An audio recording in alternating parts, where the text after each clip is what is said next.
Well, welcome to the Norfolk Cottage Garden, and today we're going to show you this classic French bred Madame Alfred Carriere climbing rose.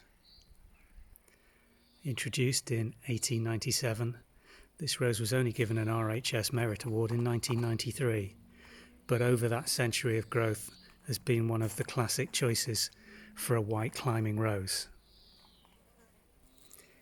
In bud, Madame Alfred Carriere's colour gives no clues as to the whiteness of the flower.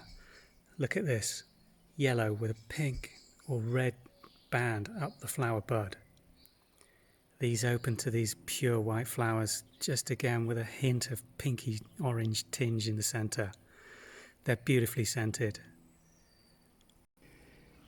There are actually two plants on this wall, grown approximately 6 to 8 feet apart. They're only supported to around the 6-foot height. That's the top wire you can see just there, and you can see where the rose was cut off just 2 or 3 inches above that wire at the end of last year.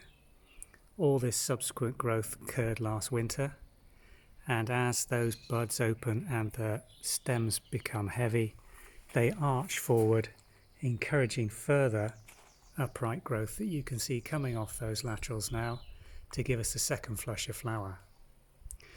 This is the big flush occurring in England at the end of May. But this rose will continue to reward you with these flowers, not to this degree, but sporadically throughout the summer. We'll cut this one back towards the end of August. Now compare this Madame Alfred Carriere, shot on exactly the same day, but grown as they suggest you can on a north-facing wall. This one's up to approximately 20 feet. That's as high as I'm happy to go up to the ladder to tame it. We're growing it on this aspect to partly disguise the utility pipework on the back of the house. But look at these stems. Not a flower on it at this stage in the year. This rose will not flower in this position until around late June, early July. The flowers will occur on the end of these strongly growing tips, trying to get some light. This rose does well here, but it flowers at least a month later than the one we've just shown you. Now for our third Madame Alfred Carriere, in the same courtyard, shot on the same day. This one's on a red brick wall, which is facing northeast. It gets much higher light levels than the north-facing wall, but not quite as much light as that south-facing barn wall that we showed you earlier. Look at the degree of flower density on this plant.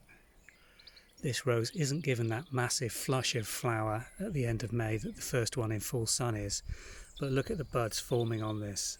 This is going to continuously flower now for the rest of the summer. This rose again is quite hard pruned back to those laterals to form this pyramid against the wall.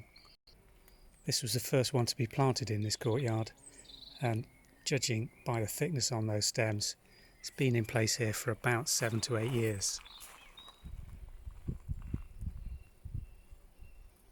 Madame Alfred Carriere is a vigorously growing rose, but not too thorny. Even on these new lateral growths coming this spring, there's very little thorn growth. So managing it is going to be a lot easier than with something that's absolutely covered in thorns. We don't use any pesticides or insecticides on any of the plants we've shown you here today. It has very little black spot or other disease evident on its strong, green and healthy looking growth. These plants are growing in gravel. There's builder's rubble and all sorts in the bottom to suggest that they're growing in a rich, humus, moist soil would be completely wrong.